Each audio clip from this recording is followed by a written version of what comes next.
Hello, everyone. Dr. Vicky here, speaking to you from the Seeds of Transformation Healing Center. It's time for Taroscopes. We're going to be doing the Taroscopes for the sign of Pisces. That's Pisces Sun, Pisces Moon, Pisces Rising for the month of February 2024. So February is a big month, always a kind of a big month for Pisces. It's when the sun moves into Pisces. But there are other reasons that February is a big month, and we're going to take a look at that. There definitely is a shift, a different feeling in the air. That is actually Pluto moving out of Capricorn and into Aquarius. That happened the third week of January. And so things have shifted. The last planet to go direct, Uranus, went direct at the end of January, and now all the planets are moving direct. And that just means that things move very quickly when things are direct. There doesn't seem to be anything in the way of progress. And progress can mean many things to many people. Your idea of progress may not be, say, somebody else's idea of progress. And so what you focus on is what you will progress in. And so we have to sort of look at that as we sort of face kind of an unknown future and a little bit nerve jangling out there. So let's take a look and see what the stars have to say for you, Pisces. Alrighty.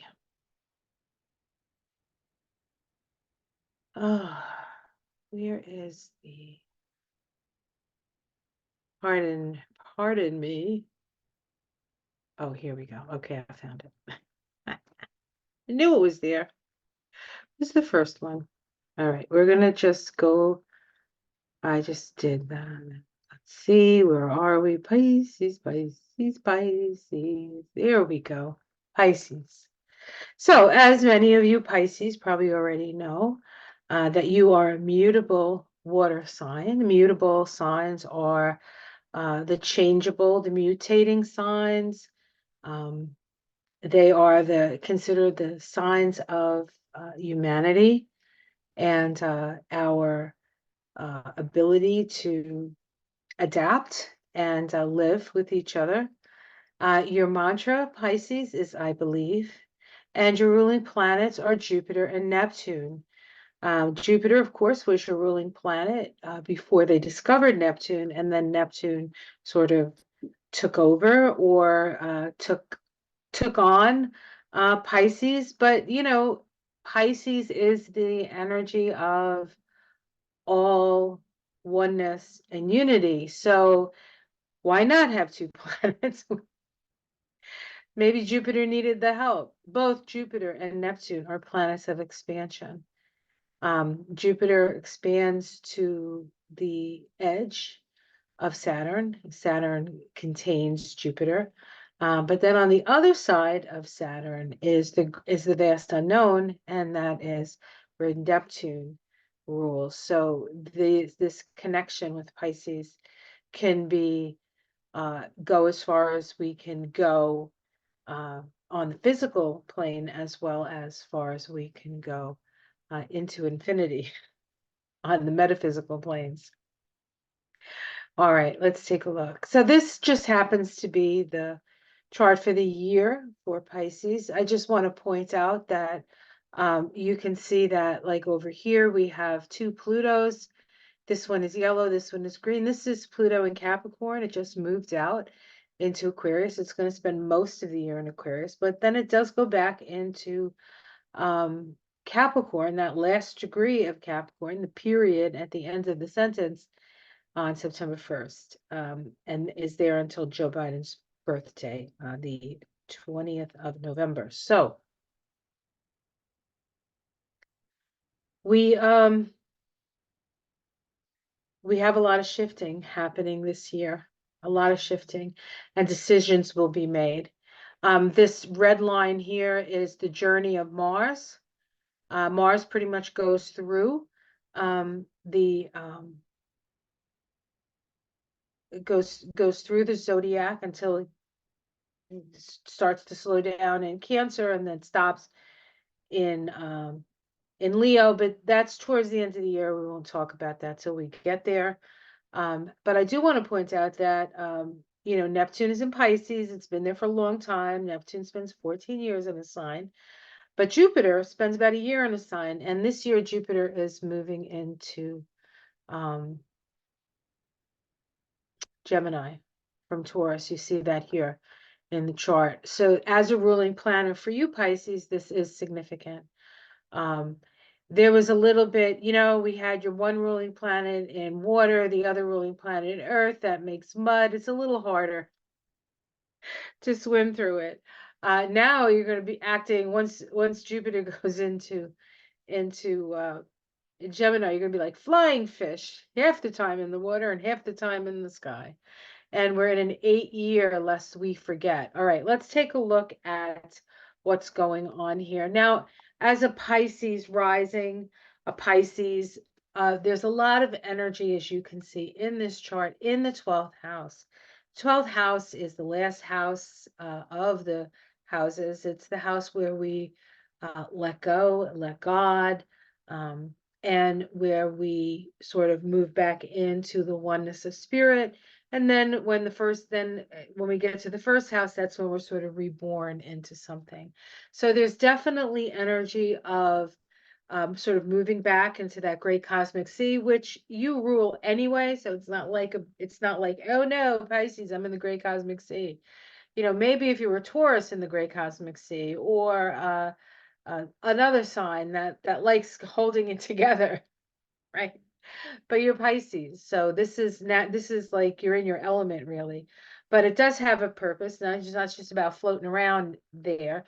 It is really about gestating for when the energy goes into Aries. Now, of course, Pluto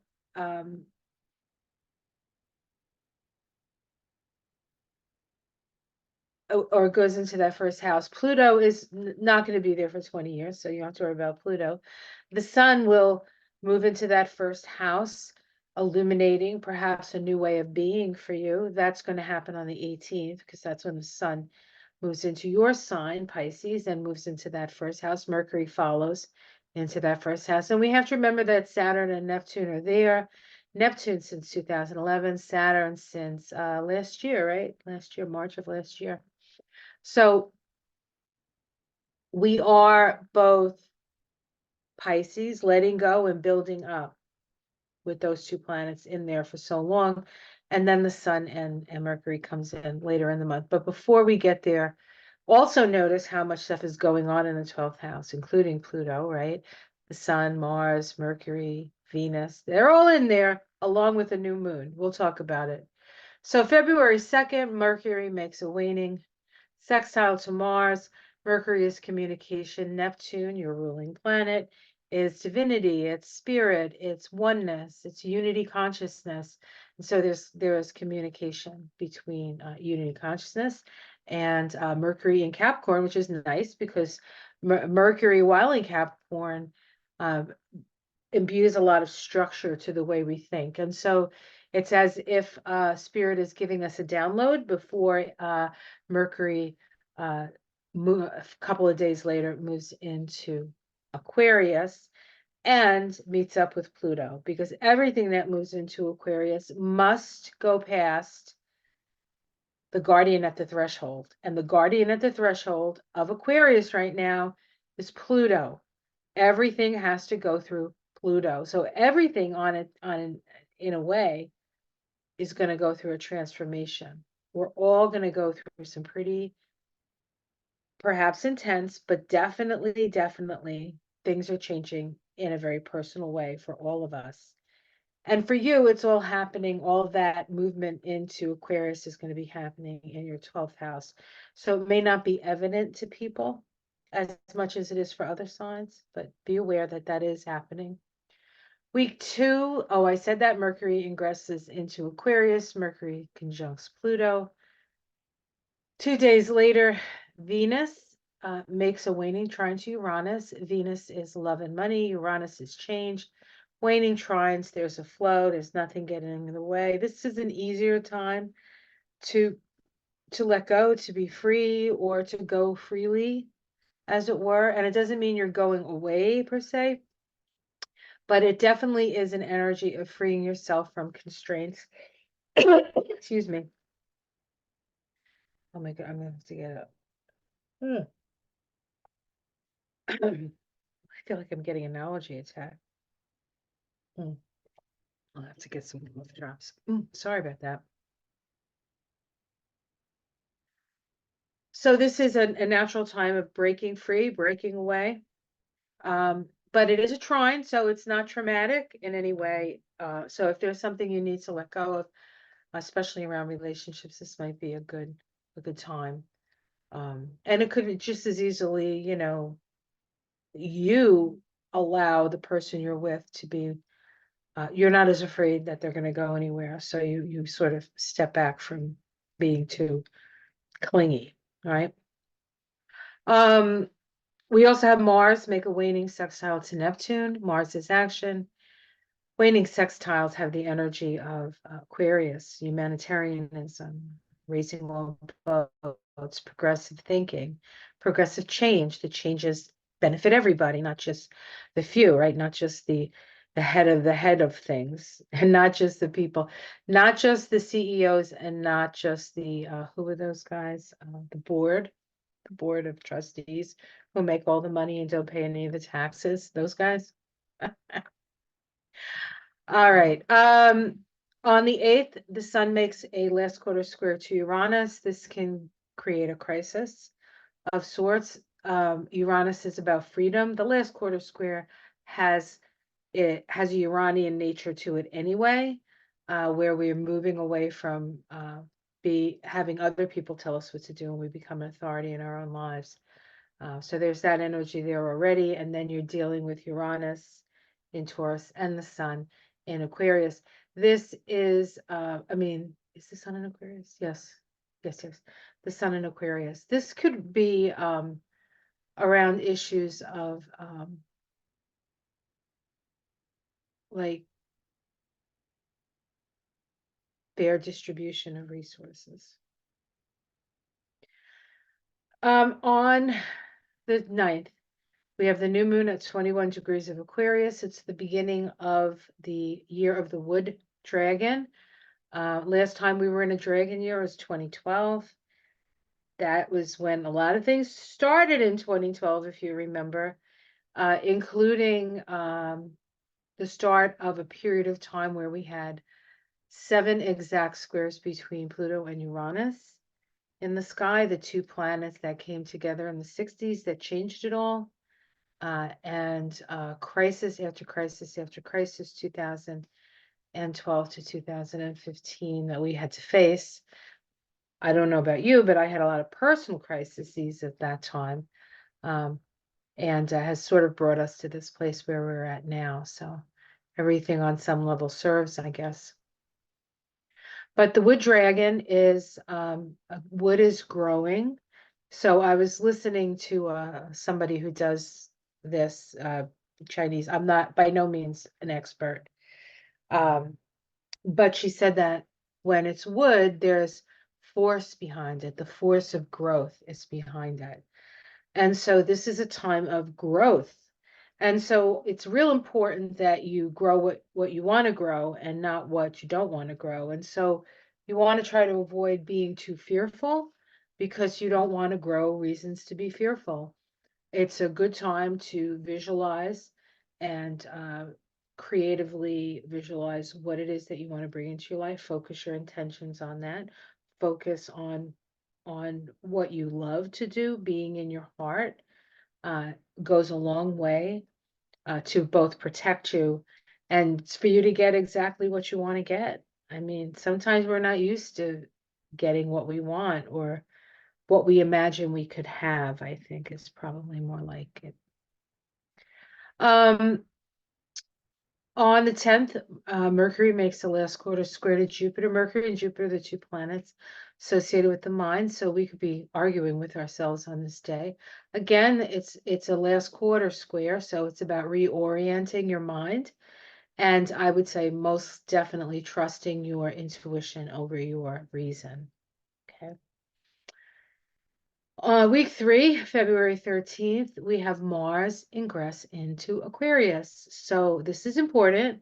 Mars is our energy. It's moving into Aquarius. And then on the next day, it's making a conjunction to Pluto, starting the Mars-Pluto synodic cycle. It's a 2-year cycle that allows the unconscious world soul to act through Mars so that its desires become conscious. And all these desires are at 1 degree of Aquarius, which is the exact degree that Saturn and Jupiter conjoined at the end of 2020 on winter solstice here in the northern hemisphere, summer solstice in the southern hemisphere, a power time. We had those two planets, both social planets, creating the society that we live in, come together at the end of 2020, and everybody remembers 2020, what kind of year that was. It was the year of stop. It's the year of stop. And examine your foundations and find out, like, what are you doing? What are you doing? All right. When Mars on the 13th, when Mars goes into Aquarius, you also have Venus making a sextile to Neptune. Venus and Neptune, Neptune is the higher octave of Venus. They are connected in that way. And so this is an opportunity to bring a lot of healing, love, compassion, the love of God, goddess, soul that is, into the moment. And it's a big, February is a short month and a big moment. And we're going to need all the love and care and compassion that we can muster, because this year is going to be like none other. And next year will be like none other also, because that's the way it works. But there are a lot of things at stake and a lot more people awake. So we'll see what happens with that. So then we have, after Mars and Pluto make their conjunction, on the 16th, we have Venus move into Aquarius. Now, Venus was in Capricorn. She was wearing her business suit. Now she gets to put on her lycra pants and her roller derby shoes, and or however else she wants to do it. Maybe a silver jumpsuit. I mean, it's Aquarius, for goodness sakes. Or maybe it's like, what is that? What's that kind of,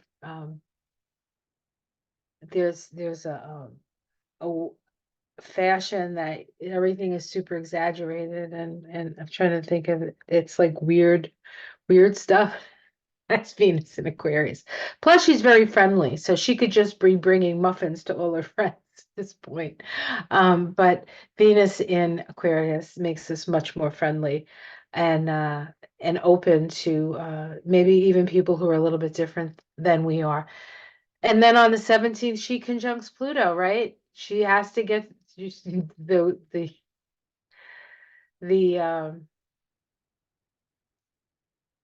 the angel at the threshold is Pluto. And so Venus gives him a muffin and moves into Aquarius, right? On the 18th, the sun moves into Pisces. And this for you is kind of a rebirth time when the sun moves into your sign. And it feels a little bit maybe more familiar to you with the sun in Pisces. Things are much more imaginative. Things seem softer. But Pisces can be a little hypochondriacal, and they can be a little, if you're fear-based, or you can be escapist. You want to avoid the negative stuff of Pisces and try to focus on the positive, because you're putting yourself out there in the world. Yet again, another turn of the wheel, Pisces. On the 22nd, Venus makes a conjunction to Mars at 7 degrees of Aquarius. Last year, Venus and Mars made 2022. Venus-Mars cycles are 2 years long, so every 2 years they come together in a conjunction. The last time they came together in a conjunction was 2022, and Venus and Mars came together in Capricorn. Then they passed through the gauntlet of Pluto, was in one of the last degrees, maybe even the American Pluto degree. It might have been like 28 degrees. They go through Pluto, and then as soon as they step their toe into Aquarius, they made a conjunction at 00 degrees 01 minute of Aquarius. And so this Venus Aquarius, this Venus Pluto, no, this Venus Mars in Aquarius energy relating to each other in a more Aquarian way already started back in 2022, but now it's right in Aquarius. It's definitely, it's not like it didn't have to, well, it had to go through Pluto to get into Aquarius, but it didn't conjunct and then go through Pluto and then conjunct again like it did the last time. Anyhow, so this is the start of a new cycle of relating to each other. And 7 degrees of Aquarius, I believe, is the Mork from Orc. Hold on. 7 of Aquarius.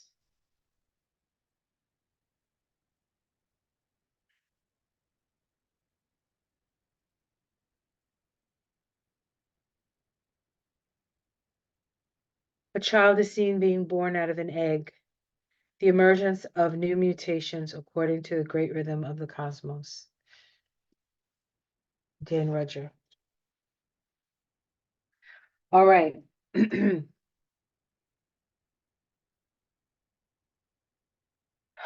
On the 23rd, next day, Mercury ingresses into Pisces. So now the planet of the mind is in the sign of Pisces. This is difficult for Mercury because Mercury likes lines in the sand and delineation and likes details, and Pisces is all about going back into the great cosmic sea of imagination. So this is a great time to utilize your imagination, especially if you're Pisces, on who you want to be. Who do I want to be today? And let's see. On the 24th, we have the full moon at 6 degrees of Virgo. This is the full moon is in your 7th house of relationships. So you might actually have a realization about a relationship. It's possible a new relationship could come in. You do have a tendency to want to heal the people that you relate to. That's very nice, but sometimes you have to get over the fact that you want to definitely, there's nothing wrong with helping people and the people that you love, especially, and the people that you relate to, because they reflect a need that you have in yourself. But you definitely don't want to pick the wrong people. You want to be discerning. And one of the lessons of Pisces is to be discerning in who they relate to, because Pisces will give away the farm and not everybody deserves the farm. On the 24th, Venus makes a last quarter square to Jupiter. This again, these last quarter squares all have the sort of rebellious energy. This could be a rebellion against religious dogma, as it strikes me, as I sit here and look at this, especially with Venus in Aquarius. It's like, you ain't gonna tell me what to do. Everybody deserves, like those levels that people talk about. You have to do this, you have to do that, you have to do this in order to get into the kingdom of heaven. No, you just got to be good. That's it. Just be yourself and be kind, and you'll create heaven on earth. You wouldn't even have to go anywhere. It's be right here. Pisces knows this. The Pisces know this. On the 27th, we have Mars make a last quarter square to Jupiter. Now remember, Venus and Mars just conjoined, right? So now everything Venus does, Mars is going to follow up. So we have the square between Venus and Venus and Jupiter on the 24th. This sort of, perhaps I said, like breaking free from some religious constraint, because we're dealing with Jupiter. And then Mars comes along a few days later and makes the point and actually takes the action. So this is part of the Aquarian I think, journey of these two planets through Aquarius. On the 28th, this is a big day. We have 3 conjunctions that day. We have the Sun and Mercury conjoined, superior conjunction. That means the Earth is here, the Sun is here, and Mercury's on the other side of the Sun. Kind of acts almost like an opposition for us, because really the Earth is opposite, kind of opposite Mercury in a way, but it can't really do that like the way other planets can. Anyway, it does give us some perspective. Then Mercury, because it moves faster than the Sun, conjoins Saturn on that day. And then the Sun finally catches up to Saturn after like Mercury is gone past it. So we have 3 conjunctions: Sun, Mercury, Mercury, Saturn, Sun, Saturn. They're all important. The Sun Mercury conjunction sets the mind. The Mercury Saturn conjunction also sets the mind by the Lord of Karma, Saturn. Saturn is the rule maker. And, it conjoins up with Mercury, plants the seeds of what are the boundaries, what are the limitations of something here. We could get some sort of legal thing come down. I don't know about Pisces, but we might see that in the outer world. Some legal thing comes down and changes everything, or is real important. And then Sun conjunct Saturn at 10 of Pisces. This is the start of the synodic cycle between the Sun and Pisces. The Sun and Saturn have a special relationship because the Sun is the center, the life giver, and Saturn is the archetype of the Grim Reaper, right? The end of the road, so to speak. But it does give us an indication of where 3-dimensional reality ends. And so this cycle gives us a perspective on the world that we live in, really. And it's at 10 degrees of Pisces. I will read that to you. Okay, here we go. An aviator pursues his journey flying through ground obscuring clouds. A man's ability to develop powers and skills which by transcending natural limitations, which is interesting because Saturn is all about limitations, natural limitations, allow him to operate in the mental and spiritual realms. So I almost feel like the reality that we see is the reality that we see, but we have to visualize beyond that reality, use our psychic senses, use our extrasensory perceptions to project the world we want to see. Okay? All right. So, and then on the 29th, Mercury makes a waning sextile to Jupiter. Mercury and Jupiter, those planets of the mind. And so they're finally working together, and they're working together for the betterment of all. Okay, so that's the energy that February ends with. All right, awesome. So what I did is before I turned the video on, I picked a rune card and a crystal ally card for the sign of Pisces for this month. So let me find, I guess I'll do the rune first.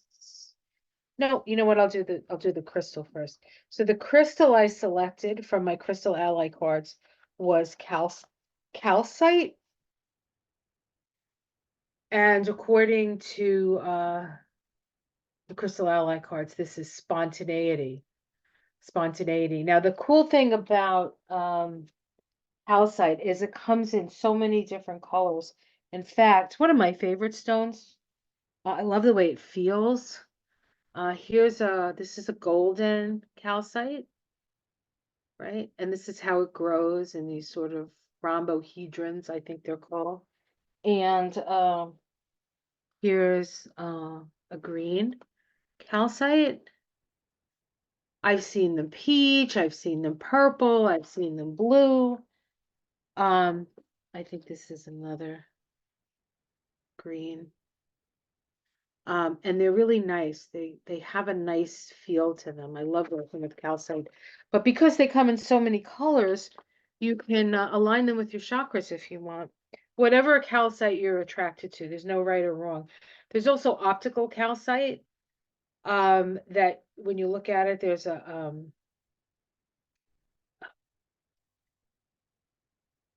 rainbow.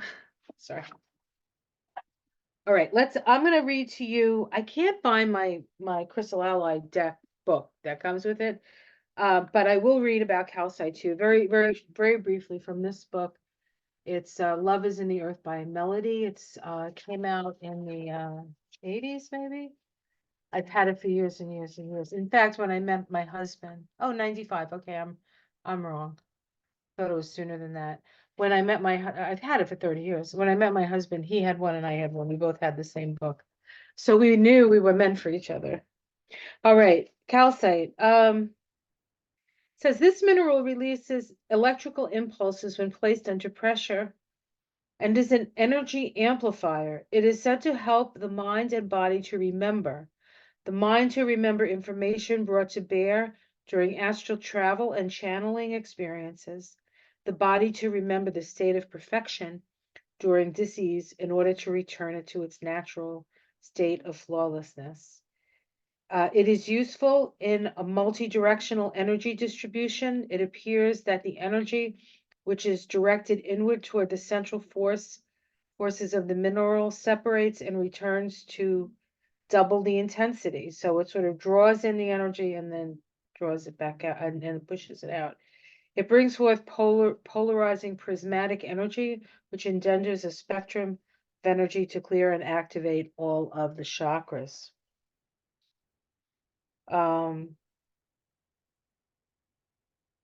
Says calcite can be used to ameliorate dis-ease associated with the improper functioning of the kidneys, pancreas, and spleen. It could be used to promote decalcification of bone growths. In addition, so arthritis, right? In addition, it is a balancing agent for assimilating the assimilation of calcium within the body. Of course, if you have any issues, you have to go to your doctor. You can't say, well, the crystal lady said it. I mean, you know, I don't think I'd tell you guys that, but I might have to mention that if I'm on YouTube. All right. So the other the rune I got was algaes, which is protection. And we can see there's the rainbow bridge. It's on the back of an elk. And it says here, control of the emotions is at issue here. During times of transition, shifts in life course, and accelerated self-change, it is an important, let me try again. During times of transitions, shifts in life course, and accelerated self-change, it is important not to collapse yourself into your emotions, the highs as well as the lows. New opportunities and challenges are typical of this rune, and with them may come trespasses and unwanted influences. Algae serves as a mirror for the spiritual warrior, in the one whose battle is always with the self. The warrior's protection is like the curved horns of the elk or the warning rustle of the sedge grass, for both serve to keep open space around you. So it's really about new things that are coming, new beginnings, and the need to make sure that you're listening and protecting yourself. Okay. You don't want to walk into these things thinking that everybody is well intended, because not everybody is well intended. So you have to have some protection. And you can actually, if you're concerned about it, you can actually wear that rune as protection. Or you can even make it, like you can get a piece of wood, put a little hole in it, wear it around your neck, put the rune on the wood. And as a protection rune, you could put it on a wood that is connected with protection. And I'm thinking cedar, but I mean, that's not probably the only one. Off the top of my head, I can't remember which trees are connected with protection. I would imagine anything with a thorn on it would be a protection tree as well. Like, there's some acacia that have thorns on them, and certain trees do have thorns. So maybe rosewood even would be a good wood to put the rune on. But Just suggestions, just suggestions. Okay, so that were the cards I picked, and now let's do the reading, tarot reading. Um, I'm using the Handl Tarot. I had a good friend back in the day who was Pisces, and this was her deck. I mean, this isn't her deck, but this is the deck she used. And yeah, I have my eye on you. So whenever I pick it up, I think of her. She's Pisces. And she still is a Pisces. I don't think she's gone anywhere. She was funny. She had a lot of pets. She had a parrot. She had an African gray parrot. She had a ferret. She had some bunnies.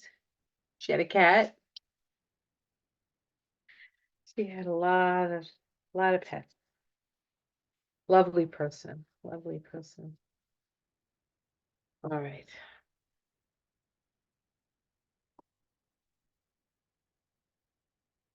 All right. We start with death. Death. Change, transformation. So you are in the process of change. We have the rune here is Berkana, which means birth. So this is the death card, but it symbolizes a new birth, a death to the old,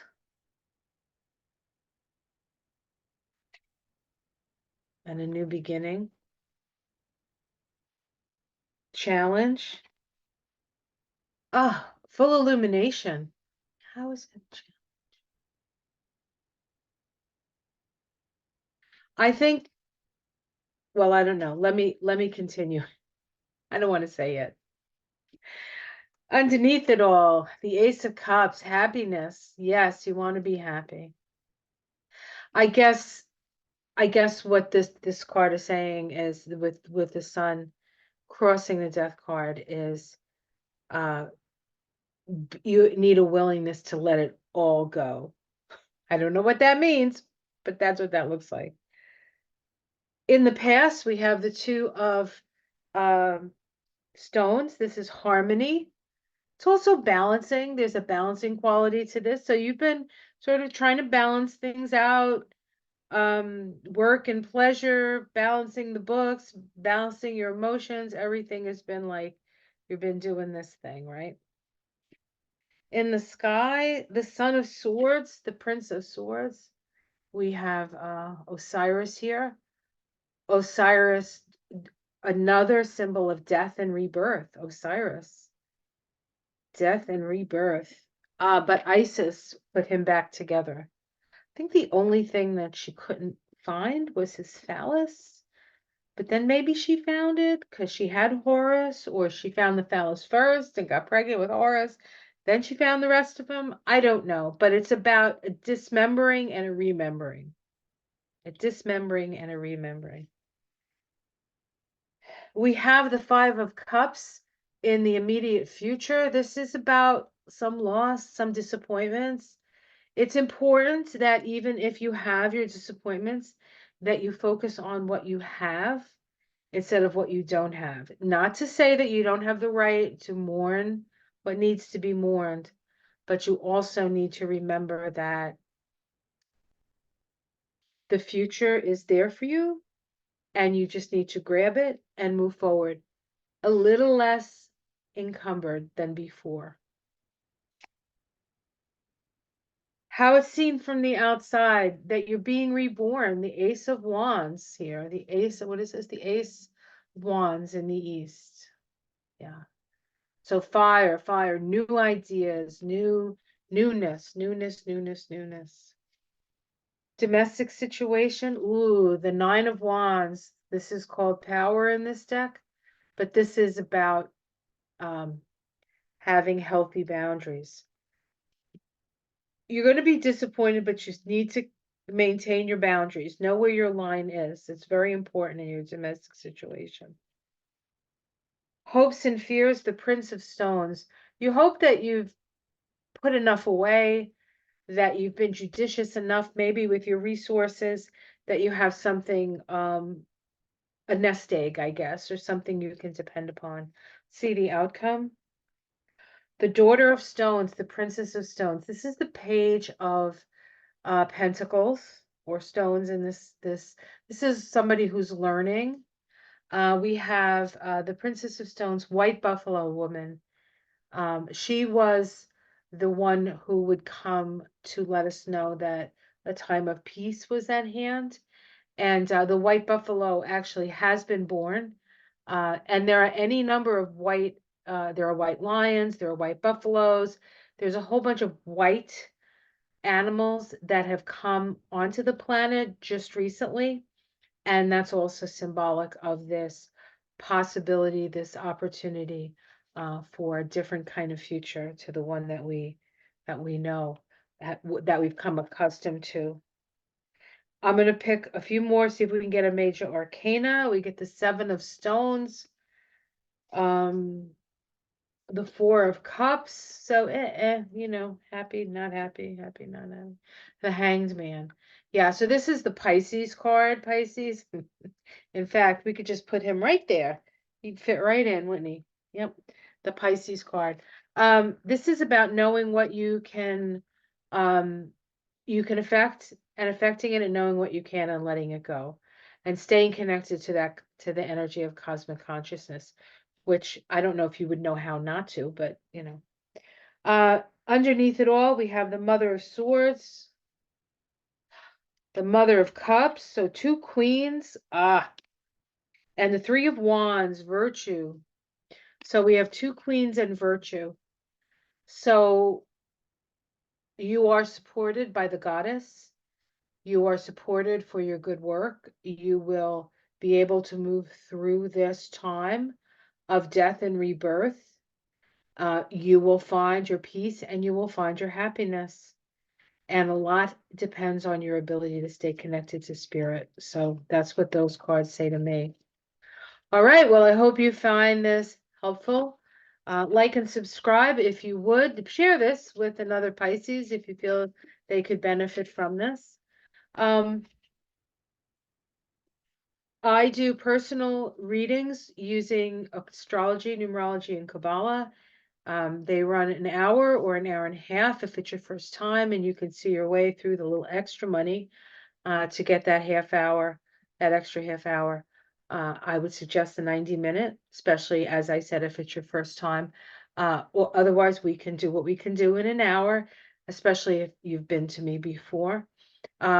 The links are below for that. I am starting a beginner's astrology class starting on the Saturday.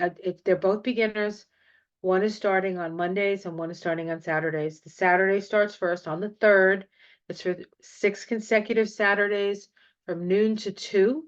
And that period of time, if you can't make them all, they're all recorded, so you get the class anyway. And then we have Monday night class that's going to be from 7 to 9 p.m. Eastern. And that is